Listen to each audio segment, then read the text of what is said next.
Sabi ko nga kanina, Neil, di ba, kilala kita bilang isang positive at masayahing tao. Tuwing guest ka sa amin, lagi mo kaming pinapaligaya. Pero hindi ko alam, meron ka palang mabigat na pinagdadaanan. Yes, pinagdaanan. Pinagdaanan, at least. Finish na. Yes, okay. tapos na.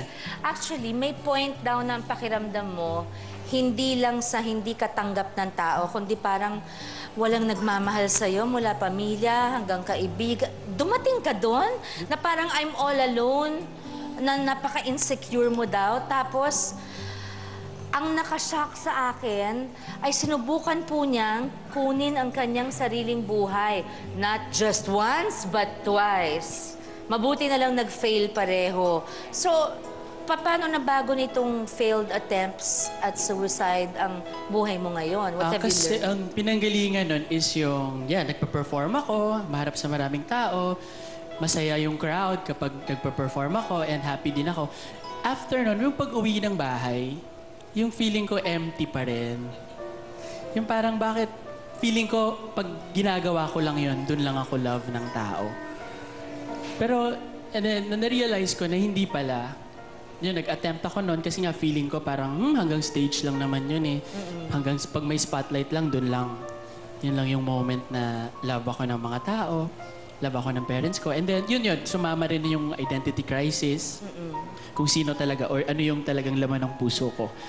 Pero sabi ko sa sarili ko, yung with the 2 attempts, sabi ko, bakit hindi inalaw ni God na mangyari yon? Kasi yung iba, nangyayari. Sa akin, hindi. Twice ko pang ginawa. So parang, hindi pwede. May mission para sa akin. Yung kanina, Neil, yung sinabi mong parang, kasi there was a time na yung confused ka pa, do you mean na hindi ka pa out of the closet noon? In other words, hindi mo pa nasasabi yung tunay na pagkatao mo na you're gay pala? Yes. So that was ang laking stressor noon. Oo. Pero ako lang pala yung nagkikreate nun. Ako lang yung nagsasabi na, baka ganito, ganyan. Baka wala naman talagang dumiretso sa akin na, ganito, ganyan. Walang nagdikta kung ano yung dapat kong gawin. Ako lang pala yung nagkikreate yung monster na yun. Oo. Wala naman talaga. Even nung, well, sabihin na natin, yung nagladlad ka, di ba? Yung fear mo ba na, did you have a fear of your parents na baka hindi ka i-accept or magalit? Yes. May fear of rejection eh. Yung pala? Yun pala, ako lang ang nag-iisip. Kasi syempre magulang yun eh. Oo. Walang magulang na hindi tatanggap sa anak nila talaga. So your father, nagulat ka, okay lang? Oo. Wala pala talaga. Okay. Lesson number 1, mga kapatid. Minsan, yung pag-aalala over something na hindi pa nangyayari, yan pala ang makakapagbigay sa atin ng sakit or makakamatay sa atin dahil sa sobrang pag-aalala. Yung pala, pagdating sa time na kailangan ng harapin, wala naman palang dapat inalala. Wala naman pala. So, it will happen anyway. Why waste your time and energy na nag-aalala over it? Easier said than done, I know. Yes. Lahat tayo dumadaan dyan. Pero hanggat maaari, hintayin nyo na lang yung confrontation, yung time ng confrontation, tsaka na kayong magluksa pag medyo... Oo, kung merong alanganin nga talaga. Di ba? Yes. Okay. Ngayon po, si Neil uli, aside sa pagkanta, Neil, isa ka ring voice coach. Yes Diba? po, ngayon ginagawa ko na. Galing, nagtuturo ka na ngayon. Nagtuturo na ako. By profession kasi teacher din. O, biro, oo. Nandun pa rin. Right, kanta pa rin. So, ito ba ang paraan para tuparin mo ang pangarap ng tatay mo maging teacher ka? Yes. In a way, di ba? At least 2-in-1 na. 2-in-1 na. Performing arts yung tinuturo ko. Ang galing, Voice. saan ka naman makakontakt pag gusto nila? Sa Facebook, kasi Neil Pedrosa naman. Just look for Message it. nyo lang ako sa Facebook. Ayan, yung mga seryoso po, Facebook nyo lang siya, Yes. message nyo siya doon. Matapos ang mga pinagdaanan ni Neil, natutunan po niya, mga kapatid, na tanggapin ang sarili at naging daan ito para mas maging bukas sa kanyang pamilya at mga kaibigan. Ngayon po, kilala natin si Neil sa iba pang identity. Actually, matatawag natin, pwede nga identity crisis sa dami po bilang siya po ang man with 1,000 voices. Kaya Neil, meron akong konting challenge sa'yo. Meron pa rin? Oo, hindi naman 1,000, ano? Pero meron akong names na babanggitin. Okay. Kung maaari, itry mong gayahin naman ang kanilang mga boses, okay? Sige po. Eto po, Miss Nora Honor. Early shell Akala ko naman kung ano. in the ocean, shining in the sun, coloring the shore.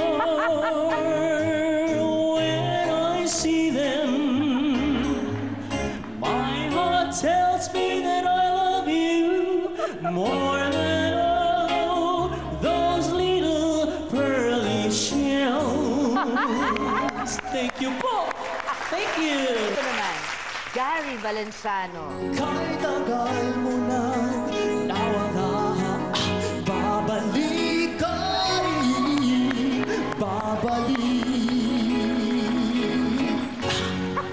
At babalik ka rin. Hey, hey, hey. Thank you. Ang galing! Oh, ito naman.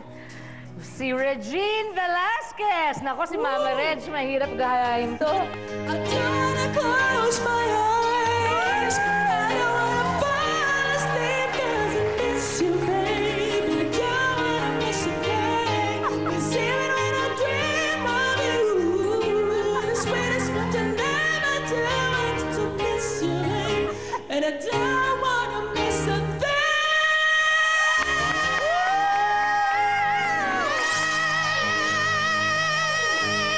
What about Mr. Alcacid? Ogie Alcacid naman.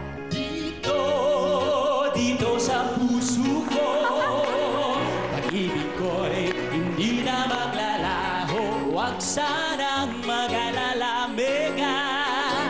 Damdamin ko'y hindi na magbabago. Gaya si Ox. Okay, ito pa. Ito isang challenge. Sino sunod? Gayahin mo naman ako. Wala, baka hindi na ako makabalik. Hindi, okay lang. Ang nakalipas ay ibabalik natin. Ipapaalala ko sa'yo ang aking pangako. Ang pag-ibig ko'y laging sa'yo. Kahit maputi na ang buhok ko, kahit maputi na ang buhok ko. Ay, naman! Oo naman! Yay! Maraming salamat, Lee! Thank you po, thank you po. Thank you so much. Matagal na po natin siyang kilala pero ngayon ko lang nalaman ang kwento sa likod ng pagkakaroon mo ng boses sa pagkanta. Mabuhay ka, Neil. And I mean Thank you. that hindi lamang sa mabuhay ka tuwing i-attempt mo dahil di mo na i-attempt yan, okay? Magbabalik po ang kasama mo kapatid. Para mapangit din. Mabuhay ka na po. Nagawa niyo noon na nasabi mo na nakapatay ka na ng tao. Galit ako doon sa mga taong nang aapi, ano yung mga ripis. Galit na galit po ako doon.